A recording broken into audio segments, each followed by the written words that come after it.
வணக்கம். இன்றைய verbal ability செஷனில் நம்ம பார்க்க போகிற topic simple, compound and complex sentences. இதை பற்றின ஒரு இன்ட்ரோடக்டரி வீடியோ ஏற்கனவே நம்ம போட்டிருக்கிறோம். அந்த வீடியோவில் ஒரு ஃப்ரேஸ்னா என்ன, ஒரு கிளாஸ்னா என்ன, அண்ட் சிம்பிள் சென்டென்ஸோட ஸ்ட்ரக்சர் என்ன, ஒரு ஃப்ரேஸ் ஒரு கிளாஸ் இருக்கும். காம்பவுண்ட் சென்டென்ஸோட ஸ்ட்ரக்சர் என்ன, ஒரு ரெண்டு மெயின் கிளாஸ் இருக்கணும், ரெண்டு அல்லது அதற்கு மேற்பட்ட மெயின் கிளாஸ் இருக்கலாம், இண்டிபெண்ட் அப்படின்னு கூட சொல்லுவாங்க. அண்ட் காம்ப்ளெக்ஸ் அதோடைய ஸ்ட்ரக்சர் என்ன, ஒரு டிபெண்ட் இருக்கும், ஒரு இண்டிபெண்ட் இருக்கும். இப்படி ஸ்ட்ரக்சர் வைஸ் என்ன வரும் அப்படிங்கிறத ஏற்கனவே அந்த வீடியோவில் நம்ம பார்த்துட்டோம். அது இன்னும் உங்களுக்கு கொஞ்சம் தெளிவு பிறக்கலைன்னா அதே வீடியோவை திரும்பி ஒரு தடவை ரிவைண்ட் பண்ணி பாருங்கள். இந்த வீடியோவில் என்ன பண்ண போகிறோம் அப்படின்னா, நம்ம ஏற்கனவே ஸ்ட்ரக்சர்ஸை டிஸ்கஸ் பண்ணியிருக்கிறோம். இப்போது உங்களுக்கு போர்டு எக்ஸாம்லேயோ அல்லது நம்ம காம்படிட்டிவ் எக்ஸாம்ஸ்லேயோ இந்த என்ட்ரன்ஸ் எக்ஸாம்ஸில் ரெண்டு சென்டென்ஸ் கொடுத்துட்றாங்க. அதை எப்படி மர்ஜ் பண்ணுறது? ஃபார் எக்ஸாம்பிள், ஒரு ரெண்டு சென்டென்ஸ் கொடுத்துட்டு he short, he cannot claim the tree அப்படின்ட்டு ரெண்டு சென்டென்ஸ் கொடுத்துட்றாங்க.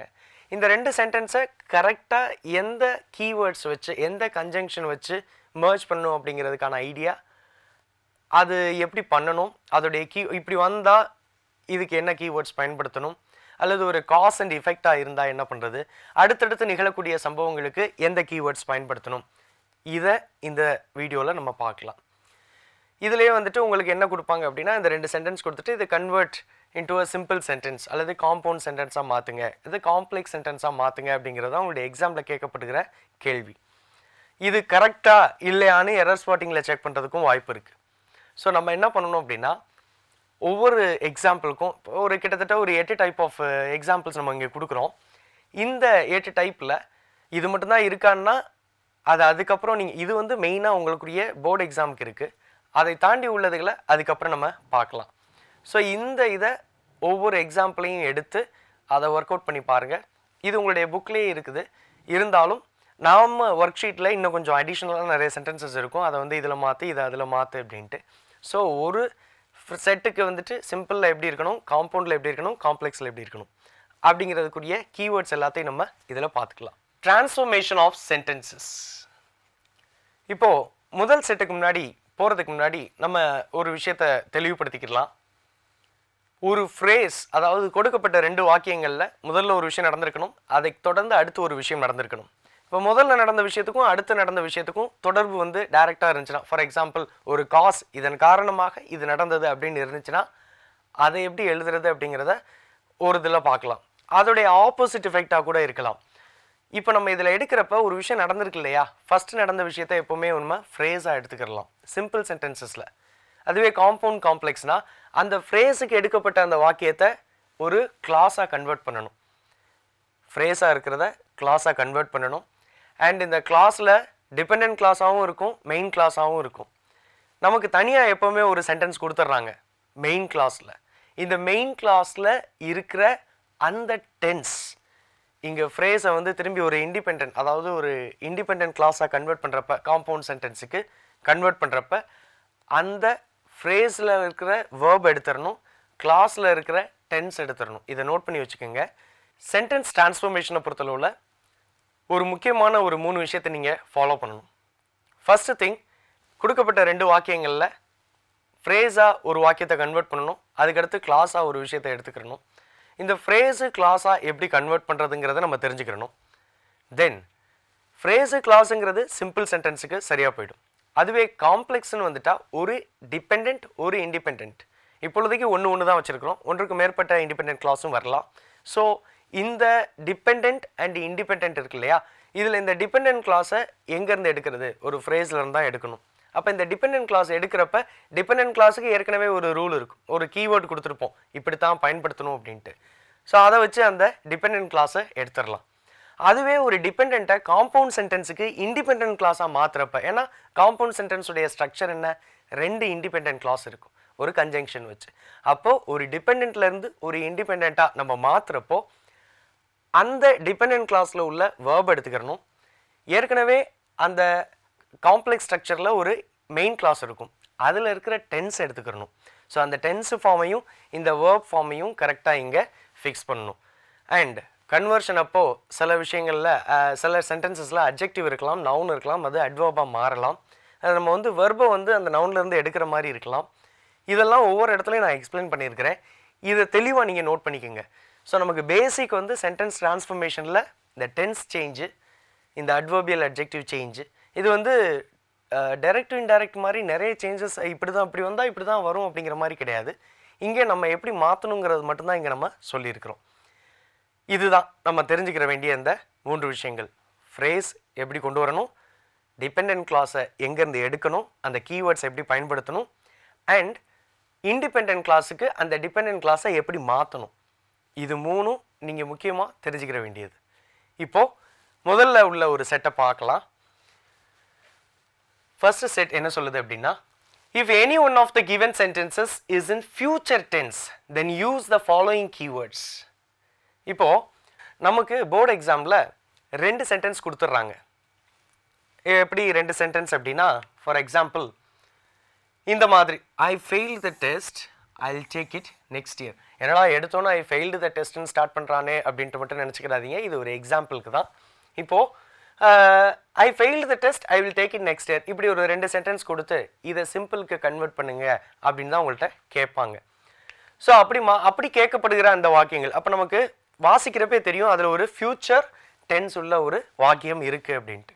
அப்படி கொடுக்கப்பட்டிருந்தால் அதை வந்து சிம்பிள் சென்டென்ஸில் கன்வெர்ட் பண்ணுறப்ப இந்த கீவேர்ட்ஸ் நம்ம பயன்படுத்திக்கலாம். என்ன, in the event of or in case of அப்படிங்கிற இந்த 2 வார்த்தைகள் ப்ளஸ் வேர்போட ஐஎன்ஜி ஃபார்ம் சேர்த்து வரணும், அதோட ஒரு பொசசிவ் அட்ஜெக்டிவ் வரணும். இதுதான் வந்துட்டு அந்த ரூல். அதாவது சிம்பிள் சென்டென்ஸாக ஒரு ஃபியூச்சர் ஃபார்மில் இருக்கிற அந்த சென்டென்ஸுக்கு எப்படி வந்து சிம்பிள் சென்டென்ஸாக கன்வெர்ட் பண்ணுறது அப்படின்ட்டு. தென் காம்ப்ளெக்ஸில் வர்றப்ப அதோடைய ரூல் இப்படி வரும். அதாவது இஃப் கிளாஸ் பயன்படுத்தி அதை கன்வெர்ட் பண்ணணும். அந்த இஃப் கிளாஸ் வர்றப்ப கண்டிஷனில் if plus subject plus verb இருக்கணும். அண்ட் தென் த ரிசல்ட்டில் கேன், குட், வில், வுட் இதில் ஏதாவது ஒன்று இருக்கலாம். தென் காம்பவுண்ட் சென்டென்ஸில் வர்றப்ப தென் ஒன்லி அப்படிங்கிற இந்த ஒரு கன்ஜங்ஷன் மட்டும்தான் நம்ம அங்கே பயன்படுத்துகிற மாதிரி இருக்கும். ஒன்றையும் எப்படி வருது அப்படிங்கிறத டீட்டெயில்டாக எக்ஸாம்பிளோட பார்க்கலாம். First simple sentence using in the event of. இப்போது இந்த இவெண்ட் ஆஃப் அப்படிங்கிற வார்த்தையை நம்ம சிம்பிள் சென்டென்ஸில் பயன்படுத்தணும். எப்போ அந்த கொடுக்கப்பட்ட 2 சென்டென்ஸில் ஒன்று வந்து ஃபியூச்சராக இருக்கிறப்போ. This phrase suggests that something will happen as a consequence of an event. So ஒரு விஷயம் நடந்ததுனால அதுக்கு அடுத்ததாக இது நடந்திருக்கிறது அப்படின்னு சொல்ல வர்றாங்க இல்லையா. அதுக்கப்புறம் நடக்கும். அதாவது இப்போ நான் படித்தா நான் பாஸ் ஆயிடுவேன் அப்படிங்கிற மாதிரி சொல்கிறோம் இல்லையா. அந்த மாதிரியான ஈவெண்ட், நான் பாஸ் ஆயிடுவேங்கிறது ஒரு ஃபியூச்சர் ப்ரெடிக்ஷன் தானே. ஸோ அந்த மாதிரியான ஒரு ஈவெண்ட்டுக்கு இந்த இவெண்ட் ஆஃப் அப்படிங்கிற அந்த ஃப்ரேஸை நம்ம எடுக்கணும். சிம்பிள் சென்டென்ஸை பொறுத்தவரை நம்ம ஒரு ஃப்ரேஸும் ஒரு கிளாஸும் தான் இருக்கணும். இது நமக்கு ஞாபகம் இருக்கட்டும். So using in case of, இந்த ஈவெண்ட் ஆஃப்ங்குரிய மீனிங் நம்ம ஏற்கனவே பார்த்துட்டோம். ஸோ இன் கேஸ் ஆஃப் அப்படிங்கிறதுக்கு அர்த்தம் என்னன்னு நம்ம தெரிஞ்சுக்கிறணும். இந்த ஈவெண்ட் ஆஃப் அப்படிங்கிறதுக்கும் அர்த்தம் என்னன்னு தெரிஞ்சுக்கிறணும். அப்போ தான் அதை நம்ம ஒரு ஃப்ரேஸில் பயன்படுத்த முடியும். This phrase is used as a precaution or prediction in case of something happens. So ஏதாவது ஒன்று நடந்துருச்சுன்னா, ஒருவேளை இது நடந்தால் இது நடக்கும் அப்படின்னு சொல்கிறாங்க இல்லையா, அதுதான் இந்த இன் கேஸ் ஆஃப். இது நிறைய இடங்களில் நம்ம பேச்சு வழக்கில் பயன்படுத்த சொல்லி கேள்விப்பட்டிருப்போம். Examples, I failed the test, I will take it next year. இந்த event of expressing the consequence, என்ன நடந்துச்சோ அதை நம்ம சொல்கிறோம். இது நான் ஃபெயில் ஆனதுனால இப்போ என்ன சொல்ல வர்றாங்க, இந்த event of failing my test. நம்ம ஏற்கனவே பார்த்தோம், இந்த event of in case of பக்கத்தில் ING form of the verb பயன்படுத்தணும் அப்படின்ட்டு. இங்கே வேர்ப் என்ன, failed. So ING form of the verb என்ன வரும், ஃபெயிலிங். இந்த ஈவெண்ட் ஆஃப் ஃபெயிலிங் யாருடைய டெஸ்ட்டு, நம்ம டெஸ்ட், பொசிட்டிவ் அட்ஜெக்டிவ் பயன்படுத்தணும்னு நம்ம பார்த்தோம். ஸோ இந்த event of failing my test, I will take it next year. அது அப்படியே வந்துடுது. என்ன ஒரு கமா போடுறோம், ஒரு ஃப்ரேஸ் எடுத்து ஒரு கிளாஸ் வந்துருச்சு. இதுவே இன் கேஸ் ஆஃப் பயன்படுத்தணும்னா அதே தான். In case of failing my test, I will take it next year. So அதே ING form of the verb, then possessive adjective.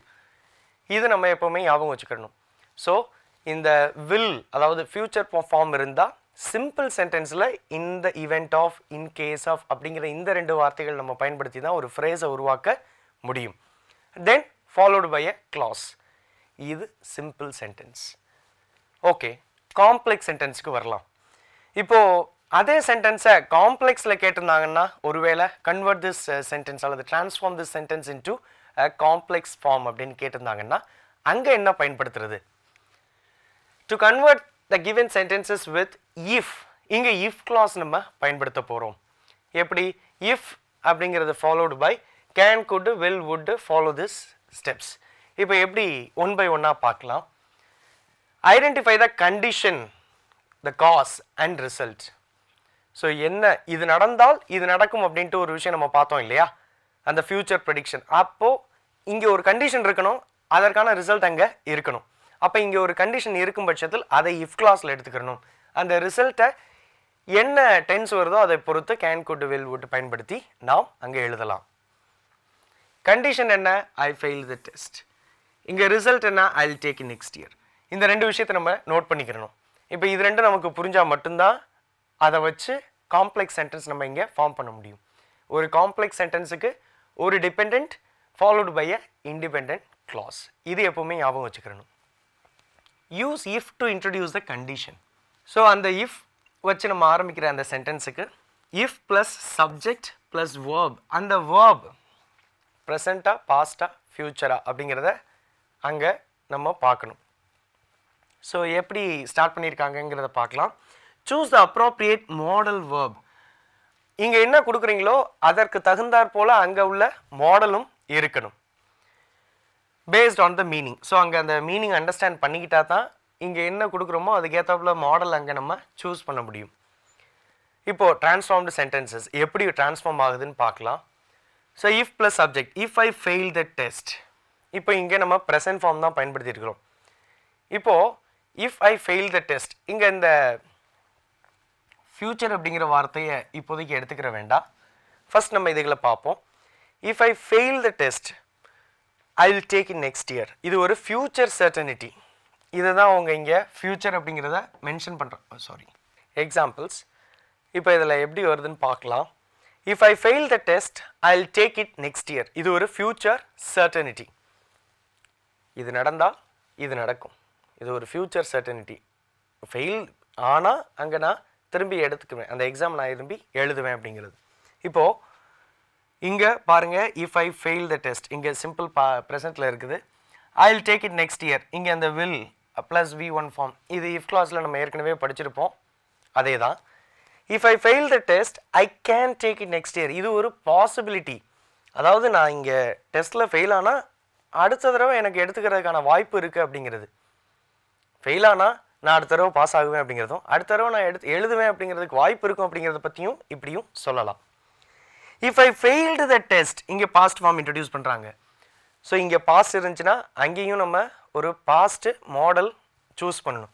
I could, அதே தான் கீழேயும் ஐ வுட் அப்படின்ட்டு எடுக்கிறாங்க. இந்த விஷயத்தை நம்ம தெரிஞ்சுக்கிறணும். If I failed the test I could take it next year அப்படிங்கிறது ஸ்டில் இட் இஸ் ஒரு பொலைட் சஜஷன்.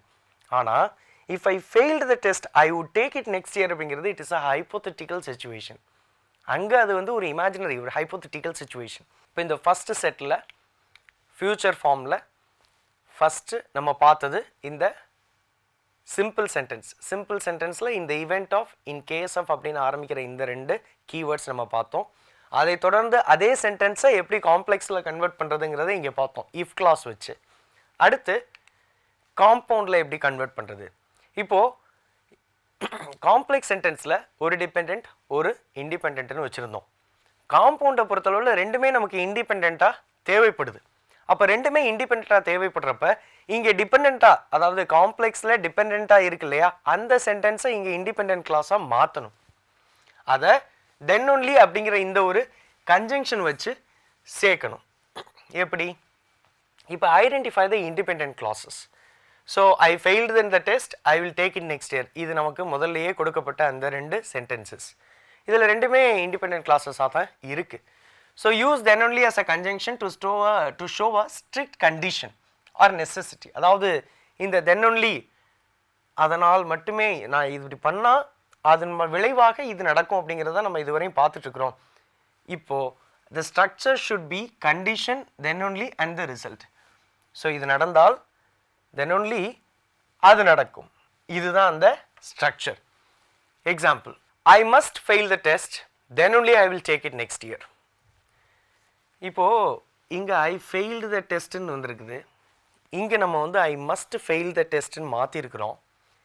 ஏன் இதை மாற்றணும், பின்னாடி டென்ஸ் சேஞ்சில் அதை போய் சொல்ல போகிறோம்.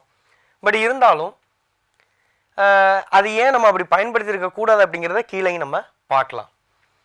This means that failing the test is the only condition under which the person will take it next year. நீங்கள் ஃபெயில் ஆகலைன்னா அதை எடுக்க வேண்டிய அவசியம் இல்லை, ஃபெயில் ஆனதுனால மட்டும்தான் அதை அடுத்த தடவை நம்ம எடுக்கிறோம் அப்படிங்கிறது தான், அடுத்த தடவை நம்ம எழுதுகிறோம் அப்படிங்கிறது தான் இங்கே அண்டர்ஸ்டாண்டிங். ஸோ இங்கே I failed the test then only அப்படிங்கிற மாதிரி எழுதுனா அது தப்பாயிடும். அதை தான் கீழே சொல்லியிருக்கிறோம். முதல்ல டென்ஸ் சேஞ்ச் ஏன் ஆச்சு, இப்போ இங்கே I failed தானே கொடுத்துருக்கோம், I will take it next year தானே சொல்லியிருக்கிறோம். ஃபஸ்ட்டு சொன்னது என்னென்னா கண்டிஷன், அதாவது கண்டிஷன் வந்து ஃப்ரேஸில் இருந்தது, ரிசல்ட்டு கிளாஸில் இருந்தது. இப்போது அது ஒரு ஃபுல் இண்டிபெண்ட் கிளாஸாக இருந்தது. இண்டிபெண்ட் கிளாஸில் உள்ள அந்த ஃபார்ம் ஆஃப் டென்ஸை தான் நம்ம இங்கே எடுக்கணும். அப்போ இங்கே ஃப்யூச்சர் தானே வரணும் அப்படிங்கிற ஒரு டவுட் வரலாம், பட் அது இங்கே தேவையில்லை. Why does the tense change in a compound sentence? ஏன் மாறுது? When using then only, the sentence structure shifts to a conditional necessity statement. இப்போது அங்கே வந்து ஒரு கண்டிஷனல் தேவைப்படுது, which generally follows a present future pattern. அப்போ ஒரு கண்டிஷன் சொல்கிறப்ப அங்கே வந்து ஒரு ப்ரெசன்ட் ஃபியூச்சர் பேட்டர்ன் எப்போவுமே தேவைப்படுகிறது அப்படிங்கிறது தான் இங்கே ஒரு புரிதலாக இருக்குது. To indicate a rule or requirement, அதுதான் ப்ரெசன்ட் ஃபியூச்சர் பேட்டர்ன். இங்கே இந்த டென்ஸ் சேஞ்ச் ஆனதுக்கான காரணம் இதுதான். இங்கே ஒரு ப்ரெசன்ட் ஃபியூச்சர் பேட்டர்ன் இருந்தால் மட்டும்தான் இங்கே தென் ஒன்லிங்கிற அந்த கன்ஜங்ஷன் நம்ம இங்கே பயன்படுத்த முடியும். Thus, instead of saying I failed the test then only I will take it next year அப்படிங்கிறது ஒரு இன்கரெக்ட் சென்டென்ஸ். நீங்கள் கொடுத்த ரெண்டு வாக்கியத்தை காம்பவுண்ட் சென்டென்ஸாக தானே மாற்றணும், ரெண்டு வாக்கியம் தனித்தனியாக இருக்குது, ரெண்டுமே தனித்தனி கிளாஸு, அதை தென் ஒன்லி போட்டு சேர்த்துடலாமே அப்படிங்கிற ஒரு புரிதலுக்கு வந்துடக்கூடாது. இது நடந்ததுனால இது நடந்துச்சு அப்படிங்கிற ஒரு கோர்வைக்கு நம்ம கொண்டு வரணும். So I must fail the test then only I will take it next year. I must learn driving then only I can drive a car or I will drive a car. So இப்படியும் சொல்லலாம், இப்படி தான் சொல்லணும். Actually இந்த மாதிரி சொல்லக்கூடாது. Okay, இதுதான் இந்த காம்பவுண்ட் ஸ்ட்ரக்சர். தென் ஒன்லி அப்படிங்கிற இதை எப்படி பயன்படுத்தணும் அப்படிங்கிறதுக்கான ஒரு ஸ்ட்ரக்சர். இப்போது ஒரு செட் பார்த்துருக்குறோம், சிம்பிள், காம்பவுண்ட் அண்ட் காம்ப்ளெக்ஸ். இந்த இதில் சிம்பிளுக்கு இந்த event of in case of, அதுவே காம்பவுண்டுன்னு எடுத்துட்டா தென் ஒன்லி பயன்படுத்தணும், காம்ப்ளெக்ஸ்னு வந்துருந்துச்சுன்னா அதற்கான அட்ஜெக்டிவ் இஃப் கிளாஸில் அதை கொண்டு வரணும் அப்படின்ட்டு பார்த்துருக்குறோம். ஒருவேளை கொடுக்கப்பட்ட அந்த ரெண்டு சென்டென்ஸ் இருக்கு இல்லையா, ஐ failed in the test I will take it next year, அது ரெண்டுமே நெகட்டிவில் இருந்தால் அதை எப்படி மாற்றுறது? இன் த ஈவெண்ட் ஆஃப் நாட், அங்கே அந்த நாட்டுங்கிற அந்த நெகட்டிவ் வார்த்தை போடணும். அதை தான் அடுத்து உள்ளதில் பார்க்க போகிறோம். அதற்கு முன்னாடி வந்துட்டு டென்ஸ் சேஞ்சஸ் அண்ட் ரீசன்ஸ் ஏன் அப்படிங்கிறத நம்ம ஒரு தடவை பார்த்துடலாம். பாஸ்ட் அப்படிங்கிறது ஏற்கனவே failed, if I failed in the test, அது ஏற்கனவே நடந்து முடிஞ்ச ஒரு விஷயம். ப்ரெசண்ட்டில் மஸ்ட் ஃபெயில், ஏன்னா அதை வச்சு நம்ம சொன்னால் தான் அடுத்து தென் ஒன்லி அப்படிங்கிற ஒரு கன்ஜங்ஷன் போடுறதுக்கான ஒரு அர்த்தம் நமக்கு இங்கே முழுமை பெறும். Using must fail instead of failed makes the condition sound necessary or inevitable which fits the meaning of then only. So அதான் நான் ஏற்கனவே சொன்னது, தென் ஒன்லி அப்படிங்கிற அந்த வார்த்தை பயன்படுத்துறதுக்கு இந்த மஸ்ட் ஃபெயிலுங்கிற ஒரு இந்த ப்ரெசன்ட் ஃபியூச்சர் பேட்டர்ன் அப்படிங்கிறது ஒரு நெசசிட்டியாக அமையுது. If we keep failed in the past, it sounds like completed action, making then only unnecessary. So I failed in the test, then only I will take it next year அப்படிங்கிறது ரெண்டுக்கும் சம்மந்தம் இல்லாத ஒரு தேவையில்லாத ஒரு சென்டென்ஸ் அந்த then only அப்படிங்கிறது அங்கே அமையுது. அதனால தான் நம்ம இங்கே ஸ்ட்ரக்சரை மாற்றிருக்கிறோம். ஃபியூச்சர் டென்ஸில் வில் டேக் ரிமைன்ஸ் அன்சேஞ்ச், அதாவது அந்த செகண்ட் ஏரியா அந்த கிளாஸ், இன்னொரு மெயின் கிளாஸ் இருக்கு இல்லையா, அது வந்து remains unchanged because the second part of the sentence refers to a future event. அதை நம்ம சேஞ்ச் பண்ண முடியாது. So will take remains in the future tense. அவ்வளோதான். Okay, negative condition. முதல்ல பார்த்த அந்த 3 செட்டுக்கு எப்படி நெகட்டிவ் கண்டிஷன் இருந்தால் எழுதுறது அப்படின்னு ரொம்ப சிம்பிள். நாட் சேர்க்கணும் அண்ட் அதே நேரத்தில் ஒரு சின்ன சேஞ்ச் பண்ணணும். என்ன சிம்பிள் சென்டென்ஸில் you did not pay the fee your registration will not be processed. நீ ஃபீஸ் பே பண்ணல, அதனால் உன்னுடைய ரெஜிஸ்ட்ரேஷனை நாங்கள் ப்ராசஸ் பண்ண மாட்டோம், இப்படி தான் சொல்லியிருக்கிறாங்க. இதை சிம்பிளில் எப்படி சேர்க்கறது? இந்த event of or in case of not, இந்த நாட்ங்கிற வார்த்தை அடுத்தே வந்துடணும், அதே ing ஃபார்ம் தான். இந்த event of not paying the fee, your registration will not be processed. So இந்த event of in case of அப்படிங்கிற வார்த்தை வந்துட்டாலே அங்கே ஒரு ing form of the verb நம்ம பயன்படுத்தணுங்கிறத மைண்டில் எப்போவுமே ஃபிக்ஸ் பண்ணிக்கோங்க. இது your registration will not be, again இங்கே ஒரு ஃபியூச்சர் ஃபார்ம் இருந்து ரெண்டு சென்டென்ஸில் ரெண்டாவது சென்டென்ஸில் ஒரு ஃபியூச்சர் ஃபார்ம் இருந்தால் இந்த கீவேர்ட்ஸ் நம்ம பயன்படுத்தணும். அதே காம்பவுண்ட் ஸ்ட்ரக்சரில் நம்ம அங்கே காம்பவுண்ட் ஸ்ட்ரக்சரில் தென் ஒன்லி பார்த்தோம். எதுக்கு? பாசிட்டிவ் சென்டென்சஸ்க்கு. நெகட்டிவ் சென்டென்ஸில் ஆர் அதர்வைஸ் ஆர் எல்ஸ் அப்படிங்கிற இந்த கன்ஜங்ஷன்ஸ் வச்சு தான் ரெண்டையும் நம்ம ஜாயின் பண்ணுற மாதிரி இருக்குது. யூ பே த ஃபீ, இங்கே யூ டிட் நாட் பே த ஃபீன்னு இருக்குது.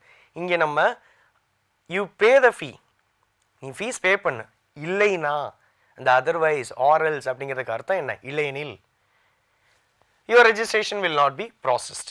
You must pay the fee, நீ ஃபீஸ் பே பண்ணணும், இல்லைனா registration will not be processed. So இந்த மஸ்ட்டுங்கிற வார்த்தை நம்ம ஏற்கனவே காம்பவுண்டில் தென் ஒன்லிக்கு முன்னாடி பயன்படுத்தணும், அதே மாதிரி தான் இங்கேயும் பயன்படுத்துகிறோம்.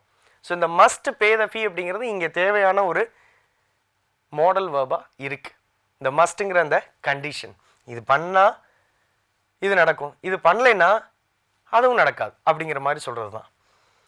Complex sentence, if you to not pay the fee your registration will not be processed. Again அந்த இஃப் கிளாஸ் எடுக்கிறோம். இஃப் யூ டு நாட், இந்த பக்கம் ஒரு negative sentence, your registration will not be processed. இதை நம்ம மனசில் வச்சுக்கிறணும். இந்த காம்ப்ளெக்ஸ் சென்டென்ஸில் இன்னொரு இதுவும் எடுத்துக்கலாம். அன்லெஸ் அப்படிங்கிற வார்த்தையை நம்ம பயன்படுத்தலாம். Unless you pay the fee your registration will not be processed. அதாவது இஃப்க்கு பதிலாக அன்லெஸ். அப்போ அன்லெஸ் வந்துருச்சுன்னா இங்கே இந்த இஃப்பும் நாட்டும் வராது. Unless you pay the fee your registration will not be processed. இப்படியும் இந்த காம்ப்ளெக்ஸ் சென்டென்ஸில் சொல்லலாம். முதல் ரெண்டு என்னென்ன பார்த்தோம்? இந்த event of in case of அப்படிங்கிற அந்த ஒரு செட்டு, அதுலேயே நெகட்டிவ் சென்டென்ஸ் இது பார்த்தோம். அது ரெண்டும் வந்து எப்போ பயன்படுத்தணும்? கொடுக்கப்பட்ட ரெண்டு வாக்கியங்களில் ஒன்று ஃபியூச்சர் டென்ஸில் இருந்தால் அதை நம்ம பயன்படுத்தணும். தென் இந்த காஸ் அண்ட் இஃபெக்ட், இதன் காரணமாக அந்த விளைவு வந்தது அப்படின்னு சொல்கிறோம் இல்லையா? இது நடந்ததுனால அது நடந்துச்சு அப்படின்னு. அங்கே வந்து ஃபியூச்சர் ஃபார்மில் இருந்ததுனால நம்ம அந்த செட்டை பயன்படுத்தணும். இங்கே கொடுக்கப்பட்டது டைரெக்டாகவே ஒரு cause, he works hard he achieved அப்படின்ட்டு வருது. ஸோ அந்த மாதிரி ரெண்டு சென்டென்ஸ் கொடுக்குறப்ப அதோடைய நடந்ததுனால அது நடந்துச்சு, அவன் கடினமாக உழைத்ததுனால அவன் வந்துட்டு வெற்றி பெற்றான் அப்படிங்கிறது. ஸோ அது காஸ் என்ன, காரணம் என்ன? கடினமாக உழைத்தார். எஃபெக்ட் என்ன? வெற்றி பெற்றார். இதுதான். இப்போது இந்த ஈவெண்ட் ஆஃப் இந்த given sentences, if one sentence refers to the cause and the other is referring to the effect, then use the following keywords. So ஒரு இதில் cause, ஒரு இதில் effect. இது ஒரு தேர்ட் செட்டை நம்ம எடுத்துக்கலாம். இப்போ சிம்பிள் சென்டென்ஸ் keywords என்னென்ன? being, because of, owing to, on account of, due to, by, dint of, as a result of. So இந்த by, dint of, as a result of இந்த வார்த்தைகள்லாம் இதன் காரணமாக மழையின் காரணமாக பள்ளிகளுக்கு விடுமுறை அளிக்கப்பட்டது. on account of heavy rain the schools declared holiday அப்படின்னு சொல்லலாம். ஸோ இதன் காரணமாக இது நடந்துச்சு, இதுதான் இதுலேருந்து நம்ம புரிஞ்சுக்கிறணும். அதை சிம்பிள் சென்டென்ஸில் எப்படி கன்வெர்ட் பண்ணுறதுங்கிறது தான் இப்போ நம்ம பார்க்க போகிறோம். ஃபஸ்ட்டு சிம்பிள் சென்டென்ஸில் ஒரு ஃப்ரேஸு ஒரு கிளாஸ் வேணுங்கிறத நம்ம திரும்ப சொல்கிறேன், அதை புரிஞ்சுக்கோங்க. ஸோ ஒரு ஃப்ரேஸ் ஒரு கிளாஸ் வேணும் அப்படின்னா ஒரு விஷயம் நடந்திருக்கு இல்லையா, அந்த காஸில் உள்ளதை நம்ம ஃப்ரேஸாக எடுத்துக்கலாம். அதோடைய ரிசல்ட்டு, அதாவது அந்த எஃபெக்ட் இருக்கு இல்லையா, அதை நம்ம கிளாஸில் எடுத்துக்கிடலாம். அப்போ பீயிங் அப்படிங்கிற வார்த்தையை பயன்படுத்தி எப்படி பண்ணுறது? இப்போ ஏற்கனவே நம்ம பார்த்த அந்த கீவேர்ட்ஸை பயன்படுத்தி எப்படி சென்டென்ஸ் உருவாக்குங்கிறத நம்ம இப்போ பார்க்க போகிறோம். ஷீ இஸ் அ டாக்டர், இப்படி தான் உங்களுக்கு ரெண்டு சென்டென்ஸ் கொடுப்பாங்க. She understands the importance of good health. So she is a doctor ஒரு sentence, she understands the importance of good health அப்படிங்கிறது இன்னொரு சென்டென்ஸ். இது ஒரு சாம்பிளுக்கு, மற்றதெல்லாம் எப்படிங்கிறத டைரெக்டாகவே நம்ம காமிச்சிருக்கிறோம். ஷீ இஸ் அ டாக்டர், அவள் ஒரு மருத்துவர். அவளுக்கு வந்து நல்ல ஆரோக்கியமான உடல் இருக்க வேண்டிய அவசியம் ஏன் அப்படின்னு, ஆரோக்கியமான உடல்நிலை இருக்கணுங்கிற அவசியம் அவங்களுக்கு தெரியும் அப்படிங்கிறது தான் இங்கே சொல்லியிருக்கிறாங்க. So she understands the importance, அவசியம் என்ன அப்படிங்கிறத சொல்லியிருக்கிறாங்க. இந்த ரெண்டும் தனித்தனி sentence. She is a doctor, she understands the importance of good health. அவள் ஒரு மருத்துவர், அவங்களுக்கு வந்து இம்பார்ட்டன்ஸ் ஆஃப் குட் ஹெல்த்னா என்னங்கிறது அவங்களுக்கு தெரியும் அப்படிங்கிறது தான் இங்கே சொல்லியிருக்கிறாங்க. ஸோ இங்கே ஒரு விஷயத்தை நோட் பண்ணணும். கொடுக்கப்பட்ட 2 வாக்கியங்களில் இது காஸ், இது இஃபெக்ட். அவள் மருத்துவராக இருக்கிறதன் காரணத்தினால அவங்களுக்கு வந்து உடல் ஆரோக்கியத்தை பேணி பாதுகாப்பதுடைய அவசியம் புரிகிறது அப்படிங்கிறத அங்கே சொல்லியிருக்கிறாங்க. அப்போது இந்த ரெண்டையும் சிம்பிள் சென்டென்ஸ் ஆக்குறதுக்கு இந்த கீவேர்ட்ஸ் எல்லாம் நம்ம பயன்படுத்திக்கிடலாம். அதில் ஃபஸ்ட்டு எடுத்தோடனே பீயிங் அப்படிங்கிற வார்த்தையை வச்சு நம்ம ஸ்டார்ட் பண்ணுறோம். So being a doctor, being a doctor, she understands the importance of good health. அது அப்படியே வந்துடுது. இது ஒரு ஃபுல் கிளாஸு. இந்த பீயிங் அ டாக்டர் அப்படிங்கிறது ஒரு ஃப்ரேஸு. நம்ம ஏற்கனவே பார்த்துருக்குறோம் ஃப்ரேஸில் வந்து ஒரு ஃபைனைட் வேர்பு இருக்காது அப்படின்ட்டு, ரைட்? அங்கே வந்து ஃபைனைட் வேர்ப், ஏதாவது வேர்ப் இருக்கா? இல்லை. ஸோ இங்கே ஒரு ஃப்ரேஸ் ஆகிடுது, பீயிங் அ டாக்டர் அப்படியே எடுத்துக்கிறோம். ஆஸ் அ ரிசல்ட் ஆஃப், சரி ஒருவேளை ஆஸ் அ ரிசல்ட் ஆஃப் அப்படிங்கிற வார்த்தை வர்றப்போ இங்கே என்ன ஆயிடுது? இங்கே ஹெவி ரெயின்ஃபால், நம்ம ஏற்கனவே நம்ம வந்து ஃபஸ்ட்டு எக்ஸாம்பிள் சொன்னேன், மழையின் காரணமாக பள்ளிகளுக்கு விடுமுறை அப்படின்ட்டு, அதை இங்கே கொஞ்சம் மாற்றி சொல்லியிருக்கிறோம். As a result of heavy rainfall the streets were flooded. There was heavy rainfall, the streets were flooded அப்படின்ட்டு 2 சென்டென்ஸ், அதை 2ஆக சேர்த்துடுறோம். எப்படி? ஆஸ் அ ரிசல்ட் ஆஃப், மழை அதிகமாக பெய்ததன் காரணமாக தெருக்களில் வெள்ளம் சூழ்ந்தது, இதுதான் அதற்கான அர்த்தம். இதே மாதிரி தான் மற்ற எல்லாமே. ஸோ ஒவ்வொரு வார்த்தைக்கும் ஒரு மீனிங் கொடுத்துருக்குறேன், 2 ஒன்றாக்கி இருக்கிறாங்க, சிம்பிள் சென்டென்ஸ். பட் ஒன்றாக்குறப்ப இந்த கொடுக்கப்பட்ட இந்த கீவேர்ட்ஸ் எல்லாமே ஃப்ரேசஸில் நமக்கு வந்துடணும். அந்த ஃப்ரேஸில் இந்த கீவேர்ட்ஸ் எல்லாத்தையும் பயன்படுத்திடணும். இதுக்கு தான் இந்த keywords. On account of Pongal many buses are operated. Because of hectic traffic, she could not reach the meeting hall on time. The project was postponed due to a lack of resources. இப்போ இந்த இடத்துல நம்ம கவனிக்கணும், டியூட்டுங்கிற வார்த்தை நடுவில் வந்துருக்குது. சிலருக்கு வந்து கன்ஃபியூஷன் வரலாம், காம்பவுண்ட் சென்டென்ஸ் தானே நடுவில் வரும் கன்ஜங்ஷன், இது என்ன சிம்பிள் சென்டென்ஸ்லேயே டியூட்டுங்கிற வார்த்தை முன்னாடி வந்துருக்குது, அதை கொஞ்சம் முன்னாடி போட்டு எழுதலாம். Due to lack of resources the project was postponed அப்படின்னு கூட எழுதலாம். இந்த ப்ராஜெக்ட் வாஸ் போஸ்ட்போன்டுங்கிறது இங்கே கிளாஸு, இந்த ஏரியா இங்கே ஃப்ரேஸ். இதை நம்ம நோட் பண்ணிக்கிறணும். ஸோ ஃப்ரேஸ் எது, கிளாஸ் எதுங்கிறது நமக்கு முழுமையாக தெரிந்தால் மட்டுமே இதை நம்ம ஒர்க் அவுட் பண்ண முடியும். தென் by owing to the severe storm the fishermen are not allowed for fishing. So கடுமையான புயல்னால மீன் பிடிக்க அலோவ் பண்ணலை. By dint of sheer determination she completed the marathon. So ரொம்ப ஒரு கடுமையான ஒரு அதாவது இது எப்படி எடுத்துக்கணும் அப்படின்னா, ஷியர் டிட்டர்மினேஷன், ஒரு ஸ்ட்ராங்கான ஒரு முடிவெடுக்கிறது. அவங்க ரொம்ப ஸ்ட்ராங்காக இருந்தாங்க, அதனால அவங்க அந்த மாரத்தானை கம்ப்ளீட் பண்ணாங்க. இதுதான். ஸோ இதன் காரணமாக இது நடந்தது அப்படிங்கிறத சொல்லக்கூடியது தான் இந்த செட். இங்கே சிம்பிள் சென்டென்ஸ் இப்படி தான் வரும். அதற்கான கீவேர்ட்ஸ் எல்லாம் பார்த்துட்டிங்க. இந்த கீவேர்ட்ஸை நம்ம ஃப்ரேஸில் தான் பயன்படுத்த முடியும். ஃப்ரேஸில் பயன்படுத்திட்டு கிளாஸ் என்னங்கிறத போட்டால் phrase and clause comes as a simple sentence. Keywords as a sense because. So இப்போது அங்கே ஃப்ரேஸு கிளாஸ் இருந்துச்சு. காம்ப்ளெக்ஸில் நமக்கு ஒரு டிபெண்ட்டும் இண்டிபெண்ட் கிளாஸும் வேணும். இண்டிபெண்ட் கிளாஸ் ஏற்கனவே அங்கே இருந்தது. இப்போ அந்த ஃப்ரேஸ்லேருந்து அப்படியே நம்ம டிபெண்ட் கிளாஸை எடுக்கணும். அப்போது என்ன பண்ணணும் அப்படின்னா, இந்த ஃப்ரேஸில் உள்ள வேர்பை உருகணும். ஃப்ரேஸில் வேர்ப் இல்லைன்னா அங்கே ஒரு வேர்ப், என்ன வேர்ப் வந்திருக்கும் அப்படிங்கிறத நம்ம ஒரு அனுமானத்தின் அடிப்படையில் தான் அங்கே எடுக்க முடியும். அந்த வேர்பை எடுத்துக்கிறணும். தென் கிளாஸில் இருக்கிற அந்த டென்ஸ் ஃபார்மேட்டை எடுத்துக்கிறணும். ரெண்டையும் இங்கே டிபெண்ட் இண்டிபெண்ட்டாக மாற்றணும். While converting the phrase into a clause, the tense of the clause should match the original meaning of the phrase. இதை தான் இப்போ நான் சொன்னேன். Simple to complex transformation. இப்போ முதல்ல நம்ம சிம்பிள் பார்த்துட்டோம். இப்போ காம்ப்ளெக்ஸுக்கு எப்படிங்கிறத அந்த டிரான்ஸ்ஃபர்மேஷனுடைய ஸ்டெப்பை பார்க்க போகிறோம். Identify the verb in the phrase. முதல்ல அந்த ஃப்ரேஸில் இருக்கிற அந்த வேர்பை ஐடென்டிஃபை பண்ணணும். அது இன்ஃபைனைட் வேர்ப் இல்லை நான் ஃபைனைட் வேர்ப் ஏதாவது ஒன்று இருக்கும். அது இல்லைன்னா அங்கே என்ன இருக்குங்கிற ஒரு அனுமானத்தின் அடிப்படையில் அதிலிருந்து வேர்பை எடுக்கணும். Then convert the phrase into a clause by adding a subject and verb. So அங்கே ஒரு ஃப்ரேஸ் தான் இருக்கும், அங்கே சப்ஜெக்டும் வேர்பும் நம்ம தான் ஆட் பண்ணணும், அதை ஒரு கிளாஸாக கன்வெர்ட் பண்ணணும். அது என்ன கிளாஸாக கன்வெர்ட் பண்ணணும்? ஒரு டிபெண்டன்ட் கிளாஸாக அதை கன்வெர்ட் பண்ணணும். தென் use a subordinating conjunction as since because convert the phrase into a clause by adding a subject and verb. So அந்த ஃப்ரேஸ்லேருந்து வேர்ப் எடுத்துட்டு அங்கே ஒரு சப்ஜெக்ட் வேர்ப் கொடுத்து அதை அந்த வேர்பை எடுத்ததுலேயே நமக்கு வேர்ப் தெரிஞ்சு போகும், அங்கே ஒரு சப்ஜெக்ட் ஆட் பண்ணி அதை ஒரு டிபெண்டன்ட் கிளாஸாக அங்கே ஃப்ரேம் பண்ணணும். And use a subordinating conjunction. So இங்கே இந்த காம்ப்ளெக்ஸ் சென்டென்ஸில் நமக்கு இங்கே கொடுக்கப்பட்ட அந்த 3 கன்ஜங்ஷன் எதெல்லாம் யூஸ் பண்ணிக்கிறலாம்? as, since, because. இந்த மூணையும் பயன்படுத்தி to connect the dependent clause to the main clause. So அங்கே ஒரு சபார்டினேட்டிங் கன்ஜங்ஷனையும் ஆட் பண்ணிக்கிறணும், எதோட? அந்த சப்ஜெக்ட் வேர்போட இருக்கிற அந்த டிபெண்டன்ட் கிளாஸில். ensure the tense of the verb matches the main clause appropriately.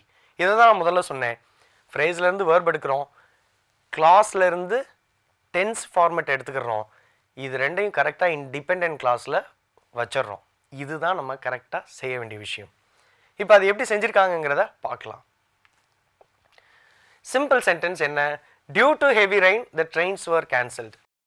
இது ஏற்கனவே நம்ம பார்த்த எக்ஸாம்பிள்.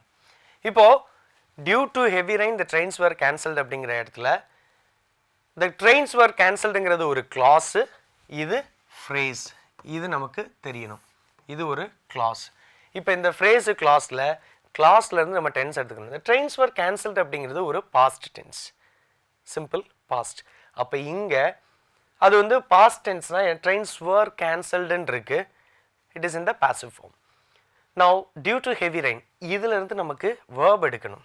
அப்போ இங்கேருந்து வேர்ப் எப்படி எடுப்பீங்க? ஃப்ரேஸ் என்ன, கிளாஸ் எது நம்ம ஃபஸ்ட்டு பிரிச்சதுக்கப்புறம் identify the verb in the phrase. The hidden verb is Reigns.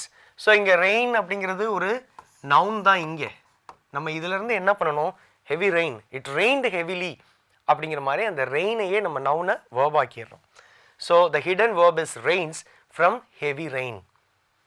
Then convert the phrase into a subordinate clause using a subordinate conjunction. So first verb எடுத்துடுறோம், அடுத்து வந்து ஒரு சபார்டினேட் கிளாஸ் ஃபார்ம் பண்ணுறோம், அதுக்கு ஒரு சபார்டினேட் கன்ஜங்ஷன் கொடுத்துருக்குறாங்க கீவேர்ட்ஸில். அதாவது இந்த because of, by dint of, owing to, இந்த வார்த்தைகள்லாம் இருக்கு இல்லையா, being, as a result of, இந்த வார்த்தைகள்லாம் வந்திருந்தா இந்த 3 கன்ஜங்ஷன்ஸ் வச்சு நம்ம சபார்டினேட் கிளாஸ் அங்கே ஃபார்ம் பண்ணலாம். எதுக்கு? காம்ப்ளெக்ஸ் சென்டென்ஸுக்கு. Subordinate conjunction as, since, because. So due to heavy rain இதை நம்ம என்ன செய்கிறோம்? இங்கே ரெயின் எடுத்துடுறோம், வேர்ப் இருக்குது. ஸோ இட் ரெயின்டு ஹெவிலி அப்படிங்கிறது தான் நார்மலாக ஒரு சப்ஜெக்ட் வேர்ப் ஆப்ஜெக்டில் வரும். பட் சின்ஸ் அப்படிங்கிற இந்த சபார்டினேட்டிங் கன்ஜங்ஷனை இங்கே எடுத்துடுறோம். சின்ஸ் இட் ரெயின்டு ஹெவிலி அப்படிங்கிற அந்த ஒரு டிபெண்டன்ட் கிளாஸ் ஃபார்ம் ஆயிடுது. ஸோ சின்ஸுங்கிற வார்த்தையை எடுத்துக்கிறோம், சின்ஸ் இட் ரெயின்ட் ஹெவிலி. இப்படி தான் அதை ஃப்ரேம் பண்ணணும், ஒரு ஃப்ரேஸ்லேருந்து ஒரு dependent clause. Since it rained heavily the trains were cancelled. இப்போ இங்கேயும் பாஸ்ட் அங்கேயும் பாஸ்ட் வந்துருச்சா, அவ்வளோதான் வித்தியாசம். ஸோ இதை ஒரே டென்ஸ் ஃபார்மில் நம்ம மெயின்டைன் பண்ணுறோம். Ensure the verb tense matches the main clause, அது நம்ம கரெக்டாக பண்ணிட்டோம். நவ் ஆஸ் ஆர் பிகாஸ் இதையும் பயன்படுத்தலாம். Because it rained heavily or as it rained heavily the trains were cancelled. இது 3ல் ஏதாவது ஒன்று நம்ம பயன்படுத்திக்கிறலாம், அதுதான் இங்கே சொல்கிறாங்க. You can also say that the trains were cancelled because it rained heavily. So the trains were cancelled அப்படிங்கிற இந்த இண்டிபெண்டன்ட் கிளாஸை ஃபஸ்ட்டு போட்டுட்டு அதுக்கப்புறம் டிபெண்டன்ட் கிளாஸை நம்ம போட்டுக்கிறலாம். இங்கே ஒரு சேஞ்ச் இருக்குது, அது என்னங்கிறத அடுத்து பார்க்கலாம். இதுதான் இந்த டிரான்ஸ்ஃபர்மேஷன் ஸ்ட்ராட்டஜி, இப்படி தான் டிரான்ஸ்ஃபார்ம் பண்ணணும். Difference: if the dependent clause comes first we usually add a comma. முதல்ல ஒரு டிபெண்டன்ட் கிளாஸ் வந்துச்சுன்னா as it rained heavily, since it rained heavily, இப்படி ஒரு டிபெண்டன்ட் கிளாஸ் ஃபஸ்ட் வந்துச்சுன்னா அதுக்கப்புறம் as it rained heavily comma the trains were cancelled, இப்படி தான் போடணும். ஒருவேளை if the dependent clause comes second the comma is not needed. Dependent clause அடுத்தாப்பில் first independent, அதாவது மெயின் கிளாஸ் இண்டிபெண்ட், அது பிரின்சிபல் கிளாஸ் எப்படி வேணால் சொல்லிக்கோங்க. இந்த 3 இது அதாவது இந்த மூணில் இந்த மூணு ஒன்று தான். இந்த மூணில் ஏதாவது ஐ மீன் இந்த இண்டிபெண்டன்ட் கிளாஸ் முதல்ல வந்தால் அங்கே கமா தேவையில்லை, டைரெக்டாக டிபெண்டன்ட் கிளாஸ் வந்துடும். ஆனால் டிபெண்டன்ட் கிளாஸ் முதல்ல வந்தால் கமா போட்டு தான் இண்டிபெண்டன்ட் கிளாஸ் ஸ்டார்ட் ஆகும். இதை ஞாபகம் வச்சுக்கோங்க. While transforming a simple sentence into a complex or a compound sentence, we often need to adjust adjectives to adverbs to maintain a grammatical correctness.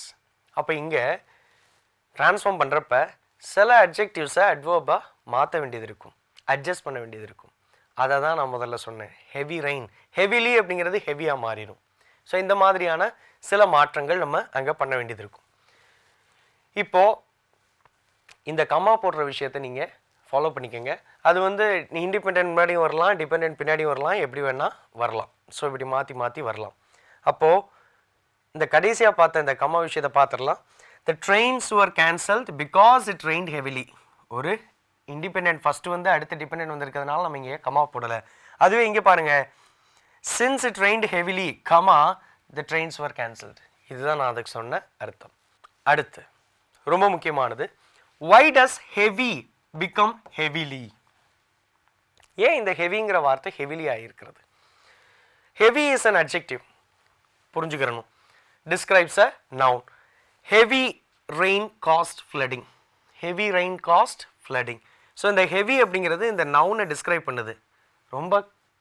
ரொம்ப கனமழை அப்படிங்கிறது.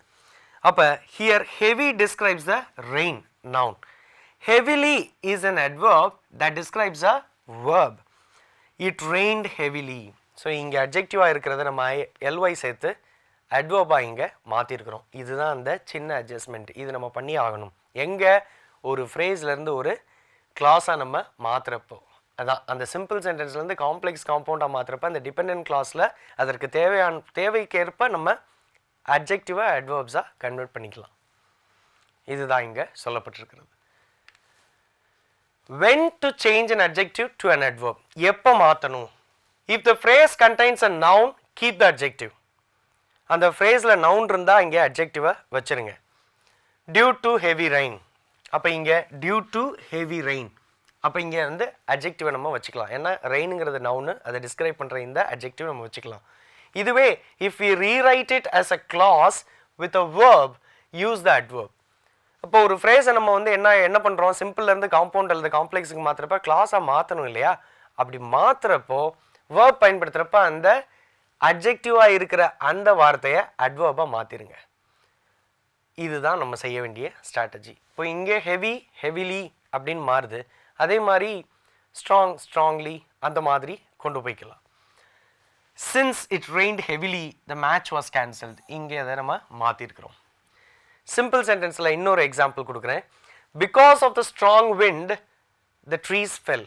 இப்போது இந்த ஸ்ட்ராங் விண்ட் அப்படிங்கிறது இந்த விண்டு காற்றை வந்து பிடிக்குது. ஒரு கனமான ஒரு காற்று, ரொம்ப வேகமாக வந்த ஒரு காற்று ரொம்ப இருக்குது அப்படிங்கிறது தான் இங்கே சொல்லியிருக்கிறாங்க.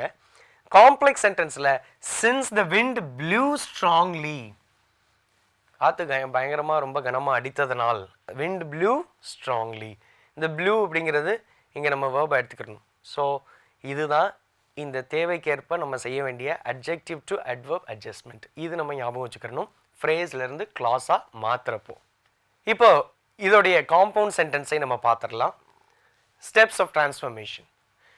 கோஆர்டினேட்டிங் கன்ஜங்ஷன் என்னென்ன பயன்படுத்தணும் காம்பவுண்டில்? So and so, therefore, hence. அதாவது இந்த பிகாஸ் ஆஃப் அப்படின்ட்டு ஸ்டார்ட் பண்ணணும் இல்லையா சிம்பிள் சென்டென்ஸ், இதோடைய தொடர்ச்சி தான்.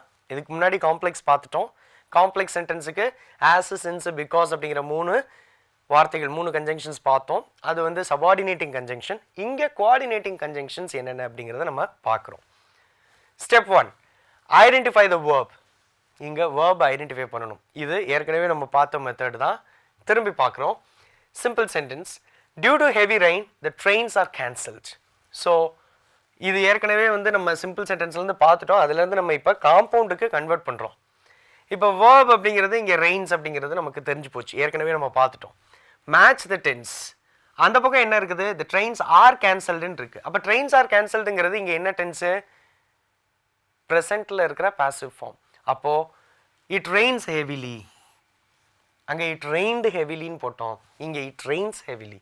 ஏன்னா அங்கே ப்ரெசென்ட்டில் இருக்குது, இங்கே ப்ரெசென்ட்டில் வைக்கிறோம். அங்கே என்ன டென்ஸ் இருக்கோ அதை அப்படியே இங்கே எடுத்துகிட்டு வரோம். Step 2, use a coordinating conjunction to form a compound sentence. இங்கே ஒரு கோஆர்டினேட்டிங் கன்ஜங்ஷன் தேவைப்படுது. இப்போ இட் ரெயின்ஸ் ஹெவிலி அப்படிங்கிற ஒரு வார்த்தையை நம்ம எடுத்துட்டோமா, அங்கேருந்து எடுக்கப்பட்டது. இப்போ இதுக்கப்புறம் ஒரு கோஆர்டினேட்டிங் கன்ஜங்ஷன் நம்ம அங்கே பயன்படுத்துகிறோம். It rains heavily and so the trains are cancelled.